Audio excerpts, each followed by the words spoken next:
할렐루야. 감사합니다.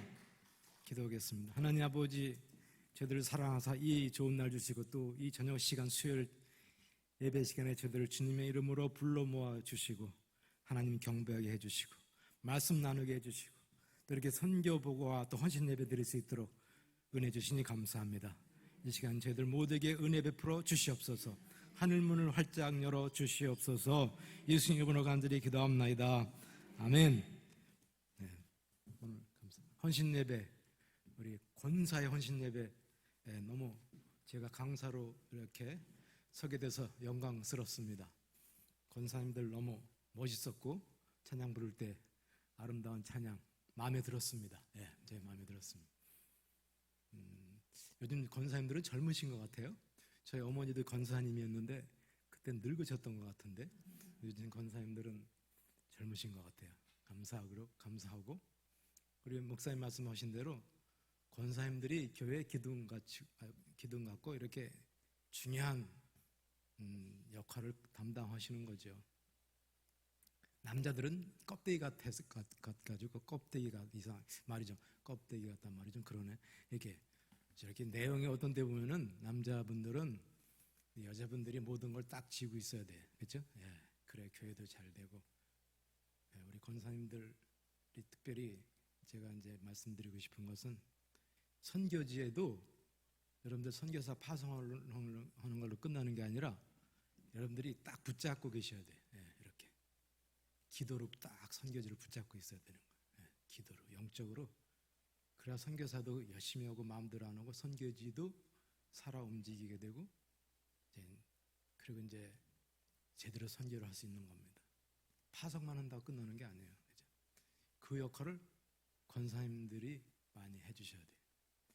그래서 제가 여러분들 앞에 강사로 쓴 게 잘한 건지 못한 건지 모르겠지만 근데 여러분 은혜 많이 받으시기 바랍니다. 다시 한번 헌신하시기 바랍니다. 그래서 오늘부터는 헌신하시는데 선교권사 그렇게 선교권사회 그렇게 이름이 붙여질 수 있도록 하여튼 뭔가 획기적인 그런 헌신의 날이 됐으면 좋겠습니다. 은혜가 안 되나 그렇게 안 되나 모르겠습니다. 아무튼 제가 말씀드린 대로 저도 이제 선교사 파송받은 지 31년 됐습니다. 만으로. 지산교에서 파송해 주셨습니다. 31년 전에. 지금까지 한 번도 변함없이 지산교에서 저를 파송해 주셨고 기도해 주셨고 혼해 주셨고 또 함께 해 주셨습니다. 제가 선교하는 모든 그 배후에는 지산교회가 있고 그래서 지산교회가 자랑스럽고 여러분들이 항상 제 고향 같은 그런 교회의 그런 마음을 가지고 있습니다. 늘 감사드립니다. 이제 시작은 되는 걸 울리는 거예요. 그리고 너무 감사드리고 여러분들의 기도와 후원과 모든 것 때문에 제가 지금까지 잘 선교사로 순종할 수 있었고 또 지금까지 인내할 수 있었다고 말씀드리고 싶습니다. 진심으로 감사드립니다. 31년 세월 되다 보니까 제가 은퇴도 이제 4년 만 4년도 안 남았네.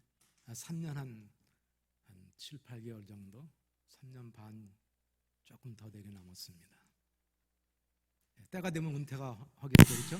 저희도 때가 되면 은퇴를 하는데 여지까지 여러분께서 잘 참아주시고 후원해 주셨는데 조금만 더 참아주시면 감사하겠습니다. 몇 년 있으면 은퇴하니까 은퇴하면 저를 그냥 이렇게 모든 것 그냥 다 정리하셔도 되는 거예요. 그때는 저도 이제 선교지에서 와서 우리 고국 대한민국 땅에 좀 살아봐야지. 31년 살다 보니까 한국 땅이 그립고 또 여기서 살고 싶고 그렇습니다. 그러다 보니까 우리 진상화 장로님도 어느새 은퇴하셨더라고요. 저한테 연락도 안 오시고 자기 마음대로 그렇게 선교사한테 연락 좀 해주시지. 그래야 은퇴 축하한다고 말씀드릴 텐데 제가 은퇴할 땐 축하 좀 해주세요. 네, 감사합니다. 아무튼 그러다 보니까 이제 나이가 저도 이제 66.5 절반 66하고 절반 만으로 그렇게 산 것 같아요. 박흥병 장로님이랑 저랑 나이가 같습니다. 그러니까 저분이 은퇴쯤 되면 저도 은퇴하는 걸로 아시고 그렇게 하시면 될 거예요. 예. 그런데 이 정도 나이 되다 보니까 세월이 엄청 빠른 거예요. 예. 순식간에 지나갔습니다.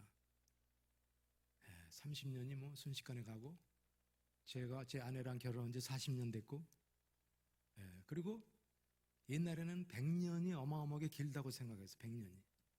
근데 100년 아무것도 아니더라고요. 순식간에 가버려요.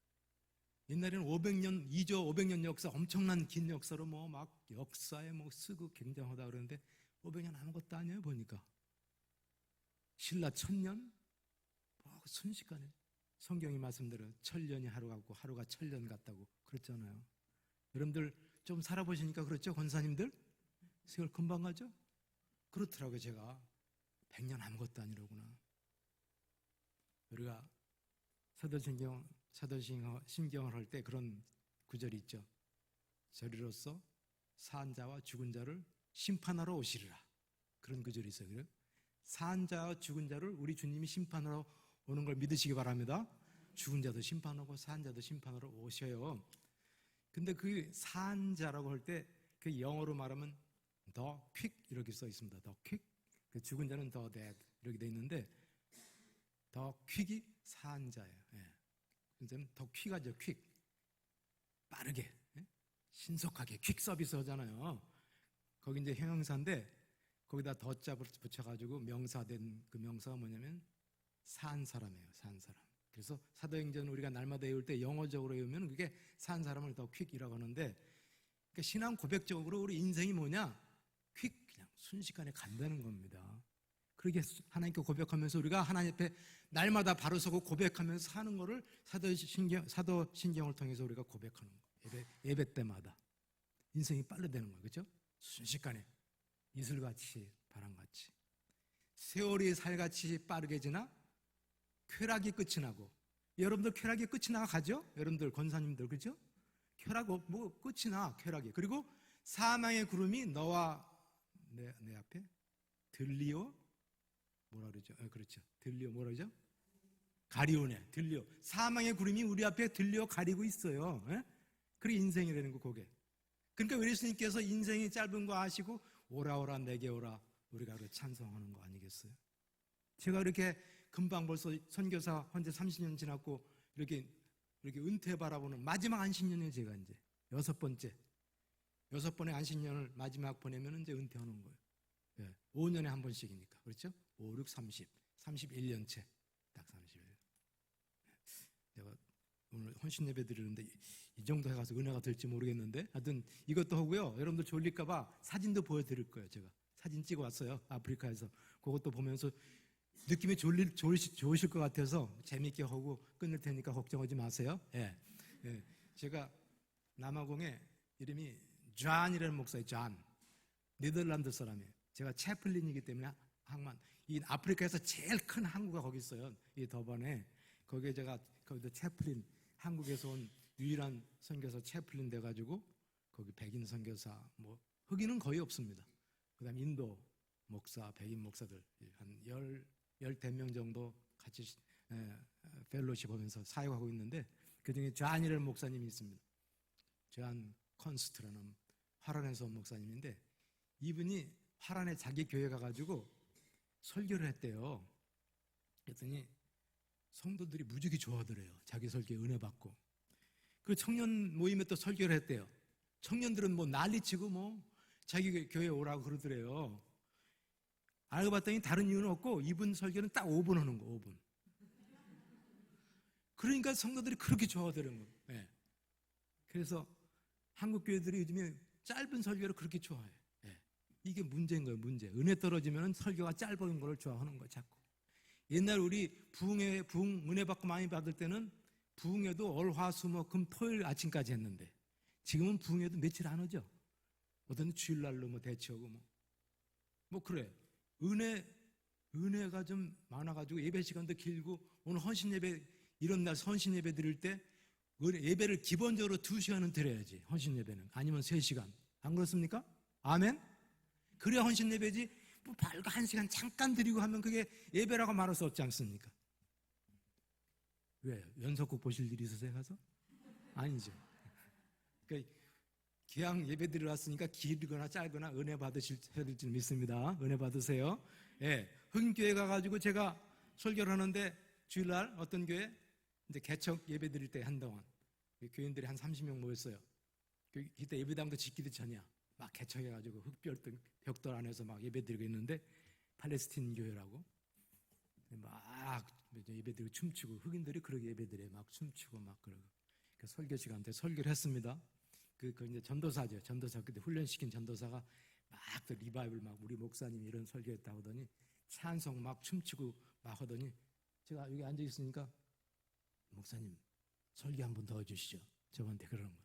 그 목사 설교 한 번 더 해달라면 또 하는 거 막 언젠가 얘기했을 거예요. 그렇죠? 이런 얘기 뭐 또 하면 또 끝났어. 한 20분 정도 설교한 거 그러니까 또 막 신나서 이제 오후 3시가 넘어서 벌써요. 오후 3시가 벌써 넘은 거 점심도 먹고 물 한 잔 안 주면서 지금 막 춤추고 막 찬양하고 또 세 번째 목사님 설교 한 번 더 해주시죠. 그래. 제가 3번 설교하니까 지쳐가지고 이제는 그래서 이제 저녁 한 5시쯤 됐어요. 예배 막 찬양하고 끝날 쯤 되니까 이제 가야 되겠다. 그래서 이제 왔는데 설교를 제가 3번 했습니다. 흑인들이 또 은혜를 사모해서 설교를 자꾸 해달라는 거예요.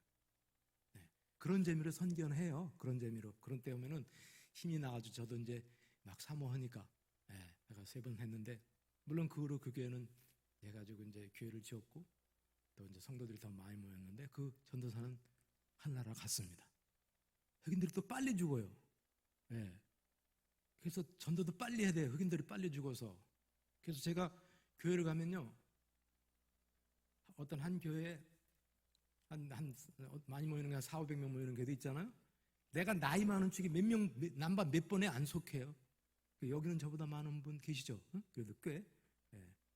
근데 흑인들은 일찍 죽어. 목회자들 일찍 죽고. 그래서 좀 키우다가 목회하나 보다 하면 죽는 사람도 있고, 총 맞아 죽는 사람도 있고. 그래서 아무튼 예. 그랬는데 우리는 저녁에 또 이제 자꾸 엉뚱한 얘기하는데 어떤 제가 이따 사진 보여줄 거예요. 그거 기다리면서 예, 사진 보여줄 걸 기대하면서 제 말씀 잘 들으세요. 예. 아무튼 제가 이제 그래서 여러분들이 파송은 그때 1992년도에 파송받고 지산교회에서 파송받고 이혼으로 인도 갔잖아요. 인도 92년도 그때 갈 때만 해도 공항에 이 뭐 식구들 뭐 교회 성도들 목사님들 한 30명 저 할 때 이렇게 마중 나왔습니다. 죽으러 가는 줄 알고 다. 네, 그럴 땐 그랬습니다. 그때만 해도 다 막 울고 막 기도하고 뭐 가라고. 그땐 그렇게 그 길이 어마어마한 길이고 우리도 그냥 가면 언제 오나 죽으러 가나 이렇게 생각하고 그렇게 갔습니다. 인도 가가지고 제가 이제 처음에 한 일이 이제 뭐 신학교에서도 이제 인도 신학교 있죠. 우리 교단과 같이 OMS가 세운 신학교가 있습니다. 그래서 거기서 물론 선교사라고 해가지고 가르치라고 해서 가르치기도 했고 그 인도에서 만 4년, 5년 햇수로 5년 있었는데 제가 교회를 개척이 아니라 교회를 세웠는데 41개 교회를 세웠습니다. 1년에 평균 10개 교회를 건축했습니다. 제가 직접 개척한 건 아닙니다. 한국교회랑 인도교회랑 연계돼가지고 계속해서 그 사역을 하는데 제가 그 일을 같이 중간에서 감당한 거예요. 시작할 때 가서 예배드리고 그라운드 브레이킹이라고 땅 파고 고공 예배드리고 또 중간쯤 가서 보고 마지막 또 봉헌 예배드리고 그러니까 인도 사역은 나 가서 뭐 언어 공부도 해야 되고 바쁜데 그렇게 하는 사이에 또 우리 딸이 생긴 겁니다.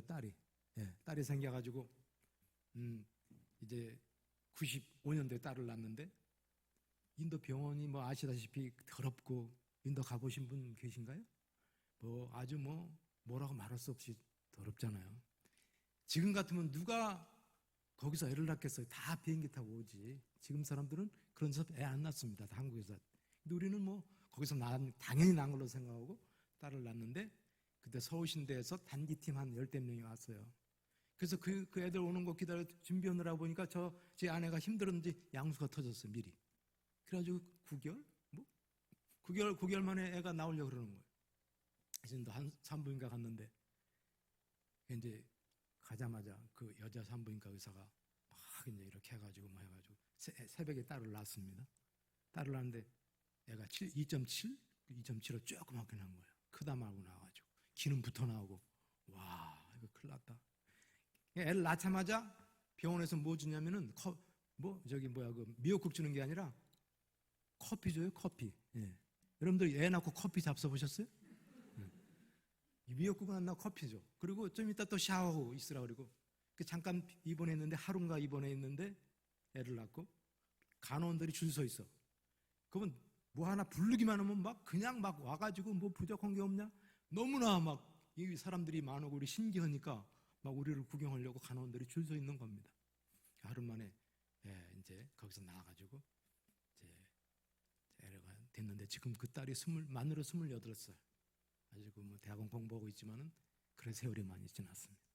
그래서 인도 사역 끝나고 그다음에 제가 이제 멕시코 잠깐 신학교 때문에 우리 교단에서 거기 가 있으라 해서 있은 다음에 2년 후에 다시 남아공으로 파송받고 지금까지 남아공 선교사로 사역하고 있는 것입니다. 남아공에서 제가 가는 길은 가자마자 이제 뭐 훈련시키고 흑인들 교회 개척하고 주로 그런 일을 했는데 하나님께서 여지껏 저를 지켜주시고 보호해주시고 또 지산교에서 많은 또 후원도 해주시고 이래가지고 교회도 짓고 개척도 오고 지금까지 남아공에서 개척한 교회가 22개 그리고 건물 진교회는 11교회 주택 2개 그렇게 제가 지금까지 사역을 해오고 있습니다. 그러니까 이것은 제가 한 것이라고 하고 말할 수 없고 그냥 하나님께서 이렇게 인도하심 따라 순종해서 여기까지 온 겁니다. 그래서 남아공 선결교회에 우리 교인이 한 1,500명 정도 됩니다. 그래서 저 이번에 저기 조카 사이 누구야? 강태형 목사님 그가 얘기하다 보니까 거기에 지방회장인데 지방회장 그쪽 지역 지방의 이름이 뭐야? 순천 무슨 지방? 춘천 지방인가? 전남 지방이 성도가 1,500명이래요. 거기서 대의원이 2명밖에 없대요. 여기는. 그래서 우리 남아공 선결교회가 한 성도가 1,500명 정도 됩니다. 우리도 대의원을 구성할 수 있습니다. 한국 교회만 2명 정도 파송할 수 있는 그런 교세가 있는 교회가 됐습니다.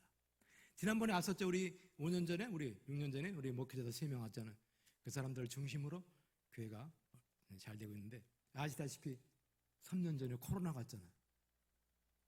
베란간에 국경이 딱 막히고 베란간에 마스크 쓰라 그러고 교회가 갈 수 없고 엄청난 일이 벌어지는 거예요. 근데 흑인교회 갈 수도 없는데 흑인들은 벙벙해가지고 집에 있으라 그러니까 꼼짝 못하게 해서 이 흑인들이 열받으니까 부부싸움하고 저 패고 가정폭력이 막 일어나는 겁니다. 그 흑인 가정마다 이 사람들이 그런 게 있잖아요. 그나마 다니는 그런 것으로 살기는 했는데 집어 가둬놓으니까 폭력도 많아지고 그런 일이 많아졌어요. 또 그리고 사건이 살인 사건이고 무슨 강간 사건이고 이런 거 코로나 기간이 많이 생겨가지고 어떻게 감당할 수 없는 거예요. 그러는 사이에 또 남아공에서 무슨 변이 바이러스가 터졌다 해가지고 비행기 다 끊어지고 관광이 아무것도 안 하고 완전히 다 막혀버린 거예요. 교회도 갈 수도 없고 그래서 어쩌다 이제 교회를 막 마스크 쓰고 이제 가는 거예요. 가면은 온 성도들이 힘이 다 빠지고 시무룩 해가지고 교회 나가지고 마스크가 우리처럼 이런 게 어디 있어요? 그냥 저 손수건 뒤집어 쓰고 이렇게 대충 자기가 만들어 이렇게 헝겊으로 있죠. 만들어가지고 쓰고 무슨 K90 그런 거 없어요. 아프리카는 그런 거 없습니다. 내가 마스크 어떻게 받아가지고 몇 개 가져가면 얼로 없어진 데서 깨끗이 없어지고 그런 거 쓰고 다니면서 마스크가 비싸니까 살 수가 없는 겁니다. 그래서 이 사람들이 열받으니까 교회가 아프리카 사람들이 나중에는 무시해버리는 거예요. 코로나로 많이 죽었어요. 아프리카 사람들 죽었는데 코로나로 죽었단 말을 안 넣는 거예요. 원래 죽으니까 사람이 에이즈도 죽고 잘 죽으니까 죽었나 보다 하지 코로나로 죽었단 말을 정부에서 발표 안 넣는 거예요. 죽기도 많이 죽었고 그리고 이제 마스크 나중에 벗어버리는 가장 먼저 벗어버려요. 무시해버리는 거예요. 아이까지 거 이렇게 하면 죽도. 그리고 성도들이 모이기 시작하는 겁니다. 누구 하나 코로나 걸렸단 말 한마디 안 해요. 저는 나중에 걸렸습니다. 나중에. 근데 지금 살아서 왔습니다. 하여튼 그래서 지금까지 했는데 그 다음에 가끔가다 제가 선교 보고도 하고 정 목사한테 1년에 평균 4차례 보냈는데 정 목사님한테 내가 카톡 보내드렸거든요. 근데 목사님 못 받으셨대. 아까 물어봤더니. 그래서 내가 너무 놀라서 무슨 말씀이냐 내 집거 보냈는데 했더니 자기 받은 적이 없대요 저한테.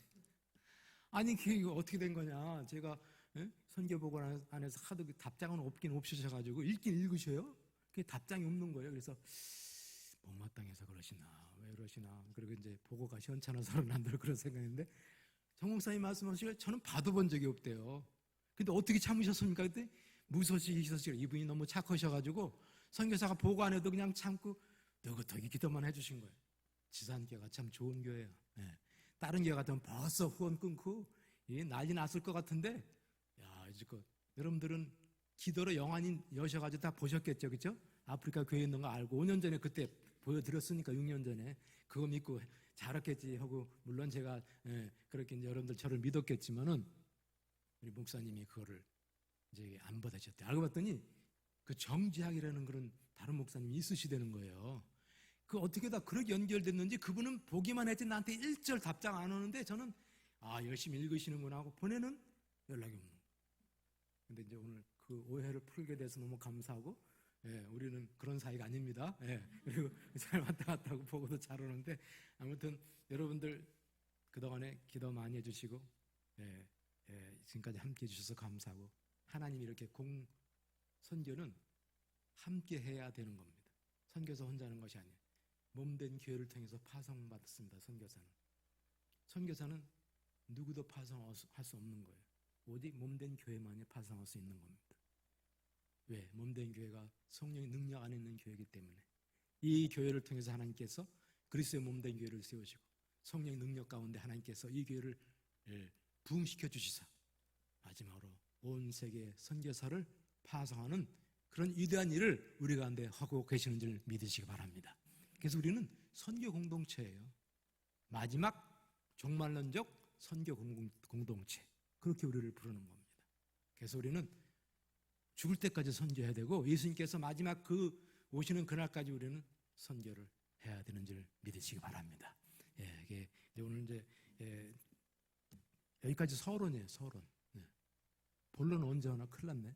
오늘 얘기했잖아요. 2-3시간 드려야 헌신 예배 드리는 거라고. 할렐루야. 큰일 났네. 오늘 저기 약속했는데. 그러니 하세요. 오늘 보니까 할 건 해야 되잖아요. 그냥 가시면 안 되니까. 이방인의 하나님의 구원이 이방인에게로 보내어진 줄 알라. 그들은 그것을 드리라 하더라. 사도 바울이 마지막 그 부르심은 이방인을 향해서 선교하는 그 임무를 받았어요. 사도 바울은 그렇죠? 그리고 그 임무를 지금 마지막으로 수행하다가 사도행전이 마무리 짓는 겁니다. 로마까지 가서 로마까지 가는 게 이 사도 바울의 임무였습니다. 로마까지 갈까지 뭐 고통이 많았죠. 고난이 많고 그래서 거기서 마지막 이렇게 끝을 내면서 사도행전 1장 8절의 말씀 오직 성령이 너에게 임하시면 너희가 권능을 받고 예루살렘과 온 유대와 사마리아 땅까지 이르러 내 증인이 되리라 하시리라 하신 말씀 그 요절의 말씀이 이제 그 주제 사도행전 주제인데 그 한 챕터가 이렇게 이제 마무리돼서 끝내는 겁니다. 그 주제가 있고 그 주제에 맞는 그 1장을 마무리해야 되잖아요. 그 주제의 마무리가 뭐냐? 이방을 향한 선교가 시작되는 거죠. 그래서 사도 바울의 임무는 여기서 끝을 내게 돼 있습니다. 그 다음에 끝났지만은 끝이 아니라는 것이죠. 아까 기도하신 권사님의 기도대로 이제 새로운 사도행전 29장 쓰고 막 써야 된다는 거예요. 그래서 하나님의 선교는 오늘 제목대로 멈출 수가 없다. 그런 말씀이 되겠습니다. 할렐루야. 오늘의 성경 말씀의 주제는 요겁니다. 할렐루야. 하나님의 선교는 사도 바울로부터 이제 새롭게 펼쳐져 가는 거예요. 그 하나님의 복음이 사도 바울에게 마지막 그 2년 동안은 담대하게 그 다음에 거침없이 거침없이는 우리나라 영어로 말하면 그게 이제 이런 방해 없이라는 뜻이나 방해 없이 사도 바울이 마지막에 2해를 거기서 로마에서 선교를 했다고 전해지고 있습니다. 그리고 이 복음 유럽에 전파되고 영국으로 가고 영국에서 1620년에 메이플라워를 탄 영국의 그 청교도들이 그 성공의 그 박해를 피해서 미국 신대륙으로 갔습니다. 미국이 불과 200년, 300년 그 기간에 세계적인 강국이 돼가지고 하나님을 잘 믿으니까 강국으로 축복받아가지고 그때부터 미국의 부흥운동이 일어났습니다. 그래서 미국의 아주샤 거리 운동 또는 미국의 홀리니스 운동, 이런 운동들이 미국 교회에서 일어나면서 전 세계로 선교사를 파송하기 시작했고, 그 선교사는 아무나 파송하는 것이 아니라 하나님의 은혜를 받은 그런 교회들이 파송하는 거예요. 하나님의 축복을 받은 그런 나라, 그런 백성, 그런 교회가 선교사를 파송한다는 말씀입니다. 미국 교회가 선교사를 파송하면서부터 이제 그들은 전 세계를 향해서 선교사가 나가기 시작했어요. 첫 번째 복음이 건넌 바다는 지중해였습니다. 사도 바울이 그걸 건넜어요. 지중해를 배 타고 건넜어요. 제수의 몸으로. 두 번째 바다는 영국 사람들이 미국으로 향해 가던 그 대서양을 건너서 그 복음이 저 아메리카 대륙으로 갔던 것이죠. 그리고 마지막 가장 큰 바다 태평양을 건너서 미국 선교사들이 전 세계를 향해 나갈 때 1884년도 대한민국 조선 땅에도 선교사들이 도착한 겁니다. 그래서 대한민국 이 땅에, 이 어둠의 땅에 복음이 전파되고 그들이 복음을 전함으로 말미암아 이 조선 사람들이 그리스도의 복음을 듣고 그 들음으로 인하여 예수를 믿고 그들이 하나님의 백성 돼서 이렇게 하나님의 교회가 생기고 위대한 대한민국 교회가 시작된 것입니다. 그 많은 사람들이 그때 태평양을 건널 때, 선교사를 건널 때 평균 20일이 걸렸다고 합니다. 배 타고 멀미하면서. 그 많은 사람들이 그때 조선 땅에 와서 풍토병으로 죽고 그 자녀들도 많이 죽었습니다. 그래서 우리 양화진 가면은 그들의 묘지를 많이 볼 수 있죠. 그들이 전해준 복음으로 인하여 대한민국이 새롭게 변화되고 새 역사를 이렇게 만들어 가고 있는 것이죠. 우리 한국교회가, 성결교회가 자생교단이라고 그러죠. 그죠? 들어보신 적 있죠? 자생교단이라고. 자생이란 말은 무슨 그게 우리 성결교회가 하늘에서 배랑가는 은혜가 뚝 떨어져가지고 우리가 교회 예수 믿고 그래서 생긴 교회라는 뜻이 아니고, 우리 한국의 복음이 미국 사람들이 저 일본까지 와서 그 동경 성서 신학교라는 학교를 세웠어요. OMS 인터내셔널 그 선교사님들이. 그래서 거기서 학교를 세울 때 한국에서 정빈, 김상준 두 분이 가셔서 거기서 학교를 공부해서 3년 동안. 그리고 와서 한국에서 전도를 시작했어요. 한국 사람의 스스로 전도를 이렇게 시작했다 해가지고 자생교단이라 그러지, 우리가 스스로 생겨난 게 아닙니다. 다 복음 전한 선교사의 발걸음을 통해서 우리가 예수를 믿게 된 거예요. 그 후로 선교회가 혼자 됐습니까? 선교사들이 왔어요. OMS 선교사 많이 왔고, 영국에서 어떤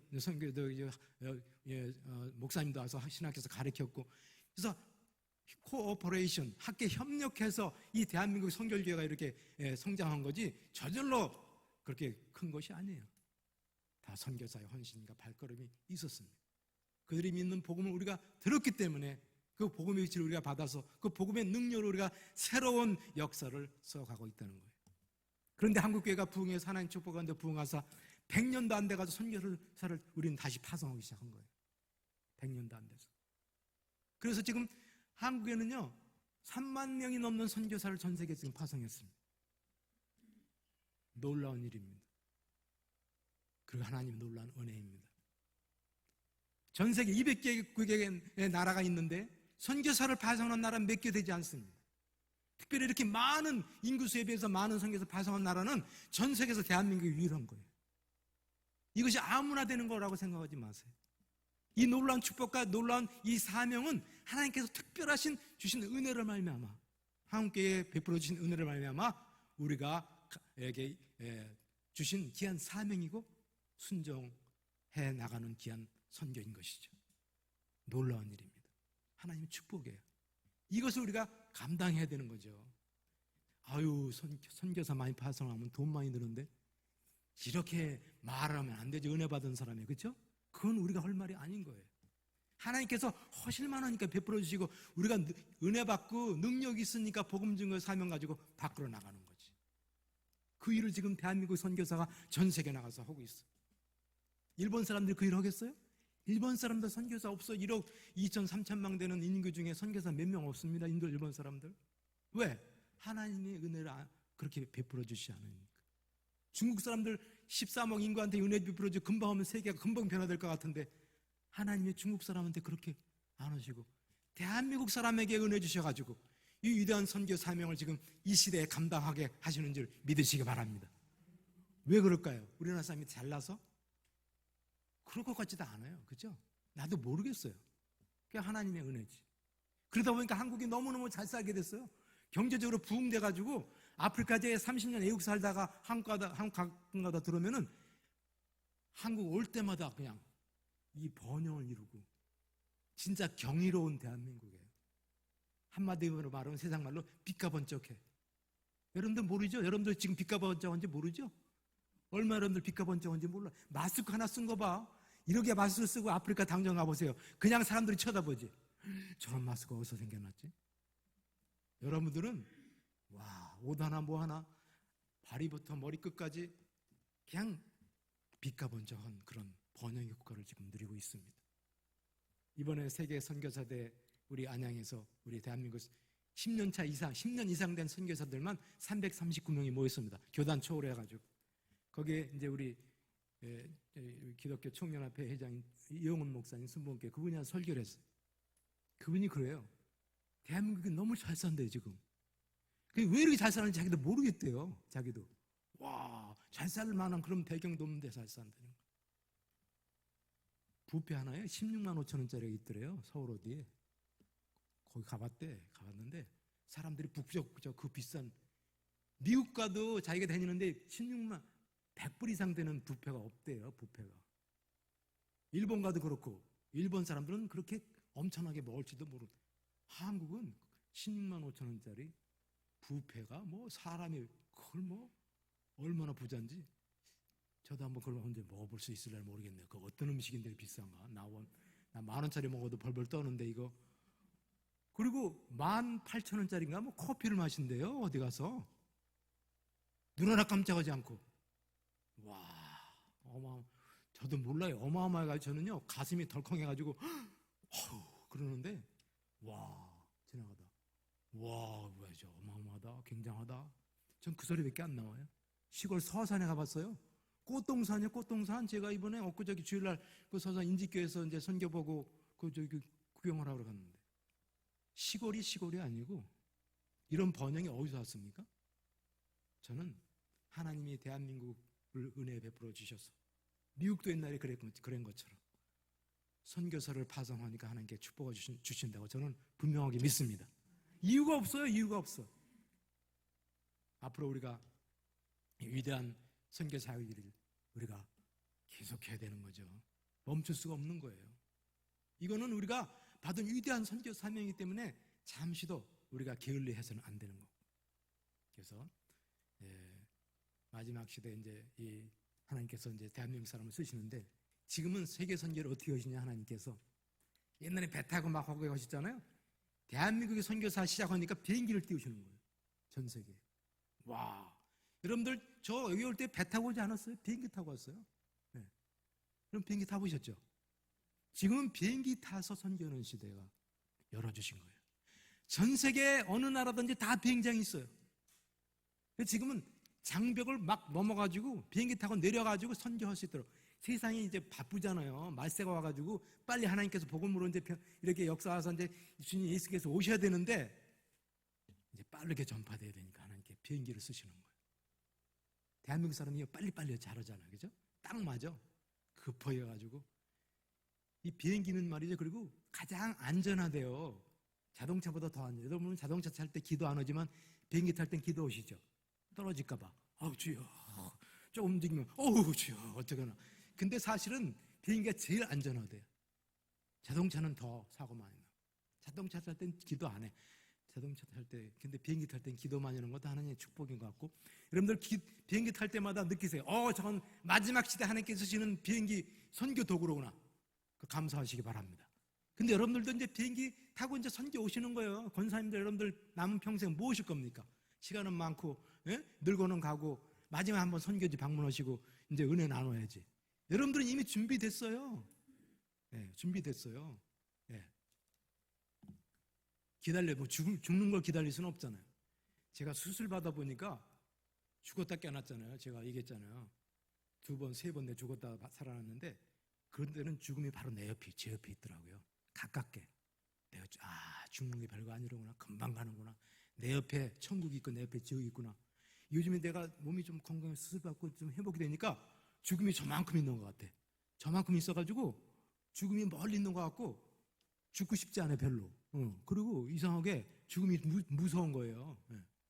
그러다가 안 죽나? 안 죽으니까 죽기 전에 여러분 비행기 타고 선교지도 한번 가보시고 투자하시고 마지막에서 하나님께 주신 이 위대한 사명을 여러분들께서 헌신하실 때 여러분들은 이미 준비됐어. 왜냐하면 성경 공부를 얼마나 많이 했습니까? 평생 했고 예배를 얼마나 많이 드렸어. 그리고 기도를 얼마나 많이 했습니까? 가서 그들에게 가서 안아주고 말을 안 통해도 내가 예수의 사랑으로 그들을 할 일이 얼마나 많은데 한 번쯤 해보실 수 있잖아요. 오늘 권사님들 강사 초청을 잘못하셨나? 이거 참 큰일 났네. 그거 마지막 우리가 이 선교를 우리 대에서 멈출 수는 없잖아요. 이번 339명의 선교사들이 모여서 무슨 얘기를 했느냐? 선교사들이 머리가 하얗잖아요. 저같이 30년, 많은 35년 뭐 그런 사람들. 저도 아주 고참 중에 20대. 그 다음 선교를 어떻게 할 것이냐 문제인 거예요. 그 다음에 선교가. 젊은 사람들이 안 나오는 거예요. 선교사로 또. 예? 그래서 이제 바톤을 이제 저가 청년들이 동원되고 오늘 목사님 아들하고 딸은 다 선교지 지금 선교 훈련 받는 거예요. 그래서 하지만 제가 마음이 뭐 이렇게 그런 마음이 들었는데 너무 감사한 일이죠. 그래서 선교 동원이 잘 안 돼. 지금 안식관에 훈련 받고 있는 선교사가 7명밖에 안 돼요. 저희 31년 전에 저희들 훈련 받을 때는요. 그러니까 92년도 받을 때는 9가정, 18명, 애들까지 30명씩 북적북적 했어요. 그 좁은 집에 막 집어쳐놓고 방 하나씩 주고 사니까 거기서 얼마나 스트레스 쌓이겠어요. 선교사 훈련 받으면서 싸움도 하고 막 그렇게 훈련 받는 거지. 에? 그렇게 훈련 받은 날이 엊그저께 같은데 불과 30년 전이니까 지금 선교사가 지원자가 별로 없어가지고 교단 총회장님과 총무님 만나 식사하면서 그런 얘기. 아니 그 선교사 이번에 선교 갔더니 저보고 80세까지 하라 그러는데 그게 무슨 말입니까?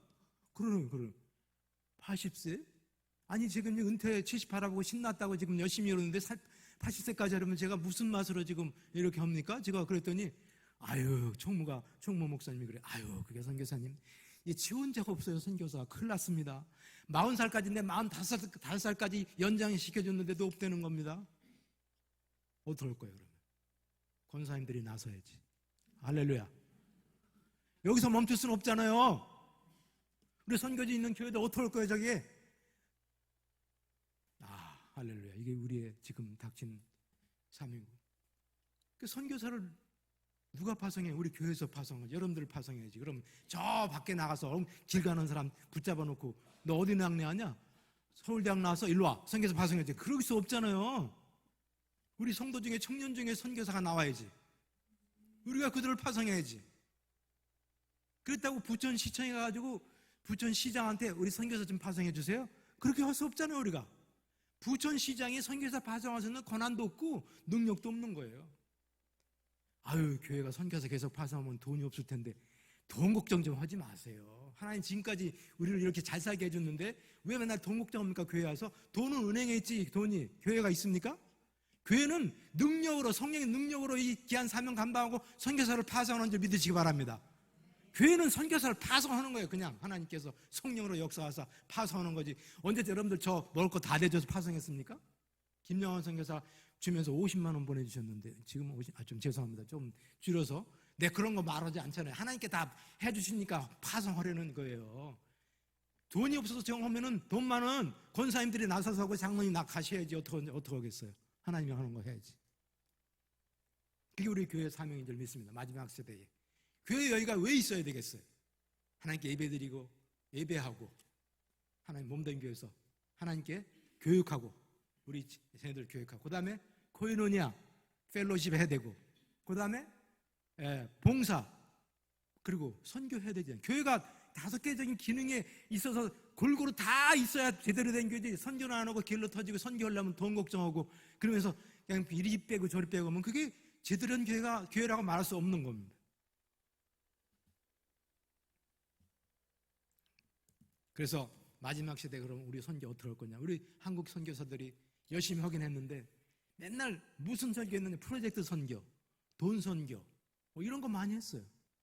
우리 원래는 그 장로교회 이쪽 처음에 우리 그 선교사 들어올 때는 네비우스 선교 정책이라 해가지고 자전, 자립 자전, 스스로 일어서고 스스로 전도하고 스스로 치리하는 그런 교회를 세우는 걸 목표로 해가지고 한국교회가 부흥됐다는 거죠.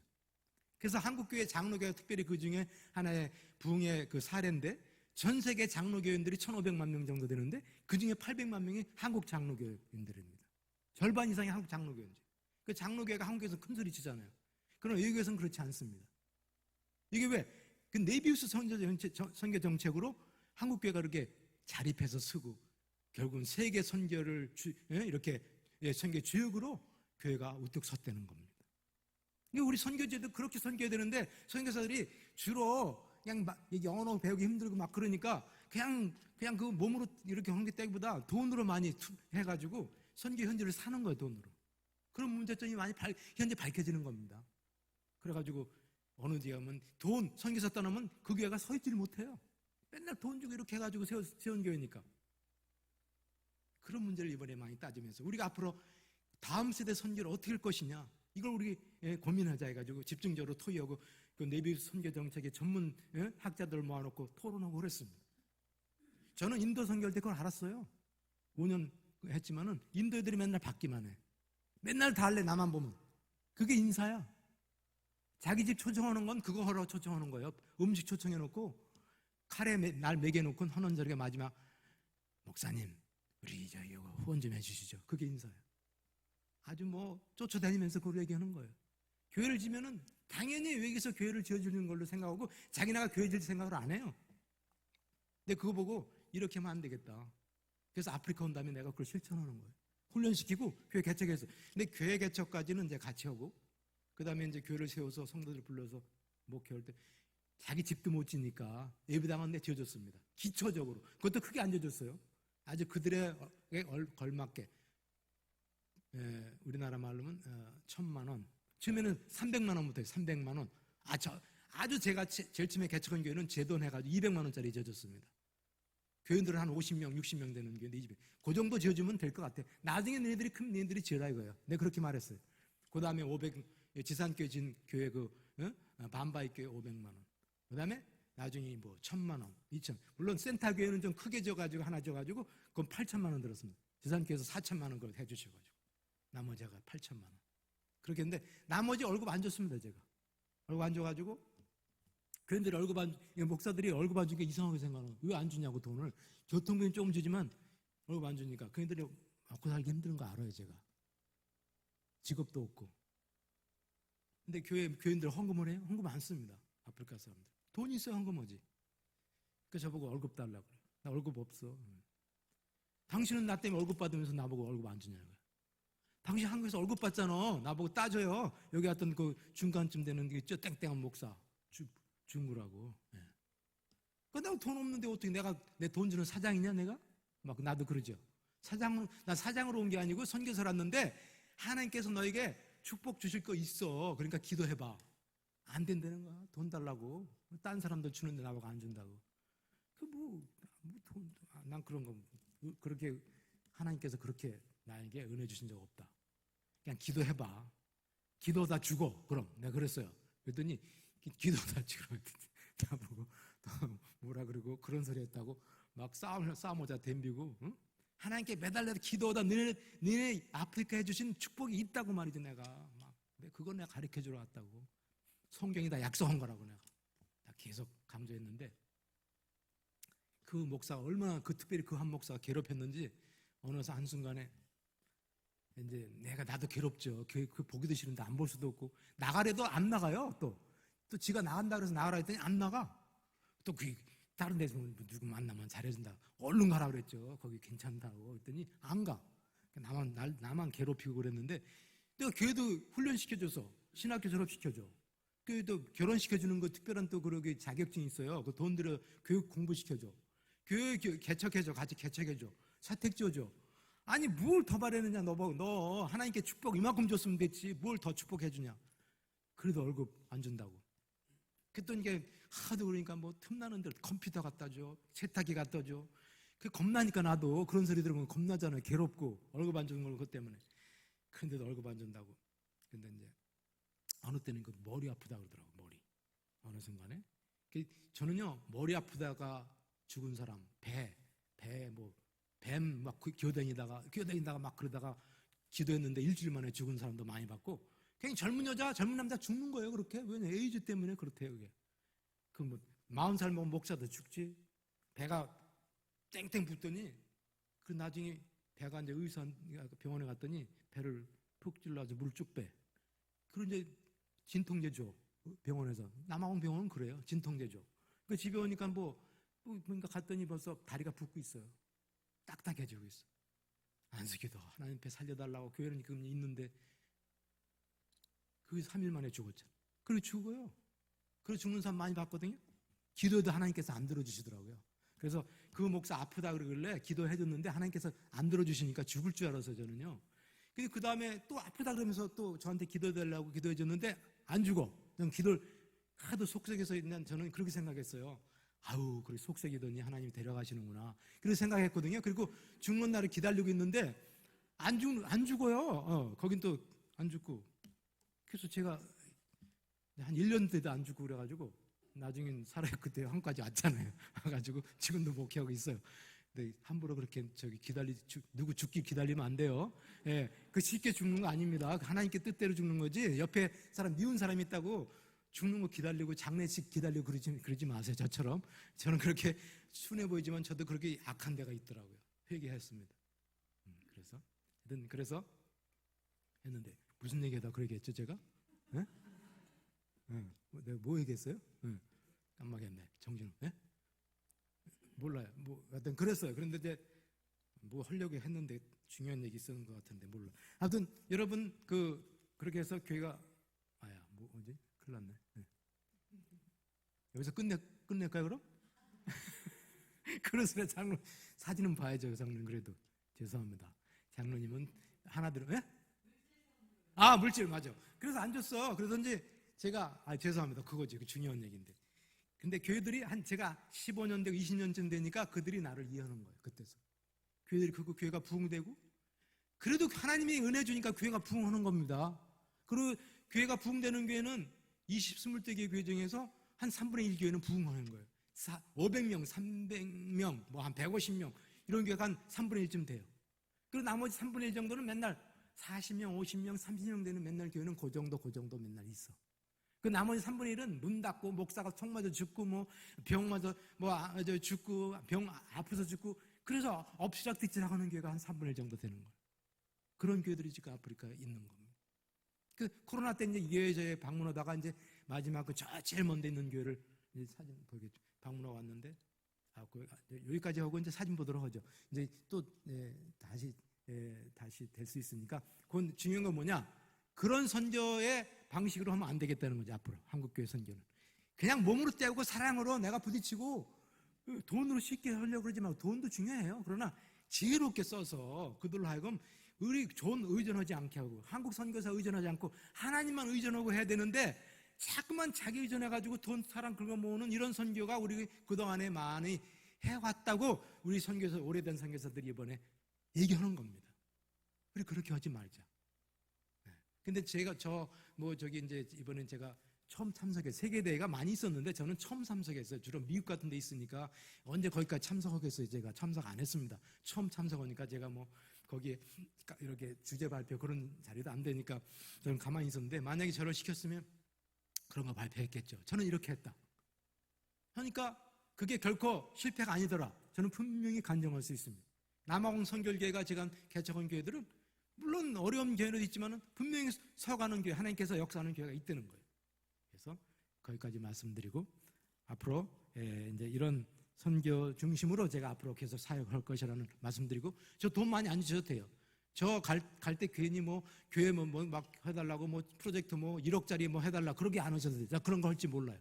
그런 거 아예 받지도 않습니다. 저는 그런 거 아예 받지도 않고 그렇게 일도 안 씁니다. 그런 거 누가 준다 그래.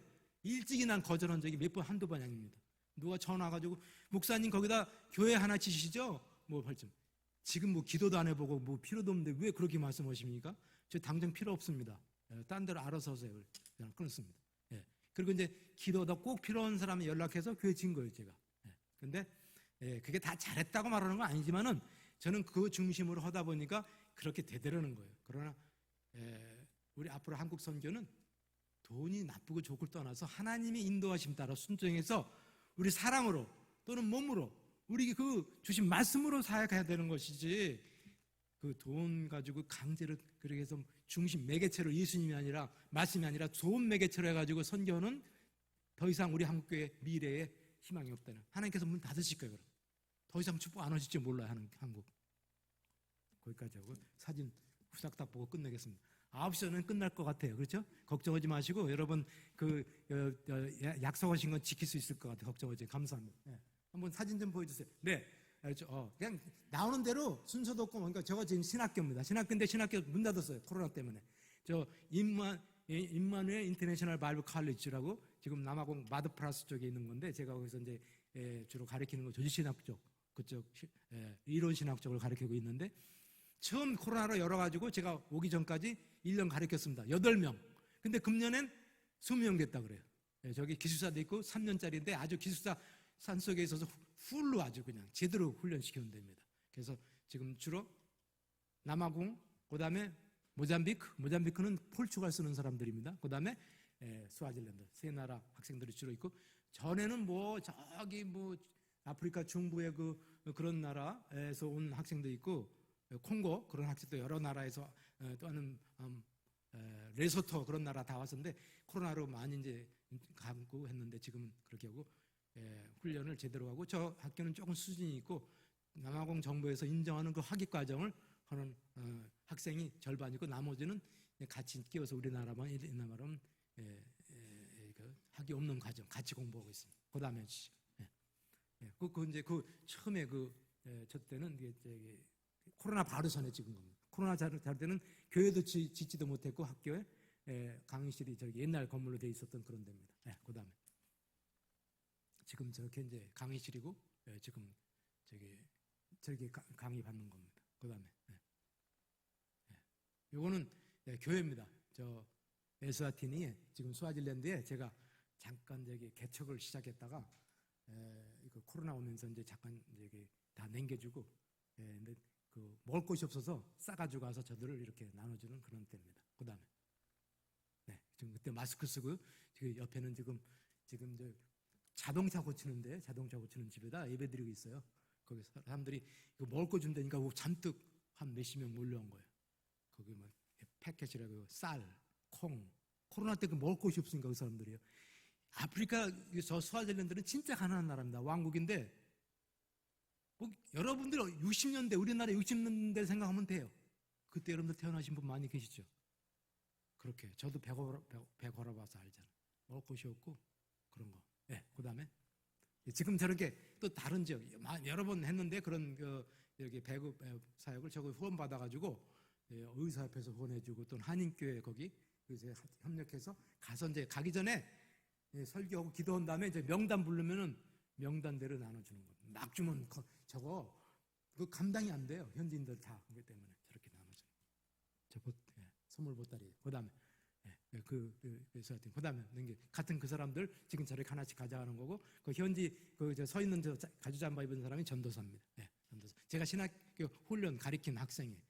근데 요즘에 저것도 못하고 나와가지고 저 딴 데 가서 코로나 때문에 저를 못하고 나왔는데 그냥 어디 가서 지금 목회하고 있나 봐요. 그 다음에 지금 저거는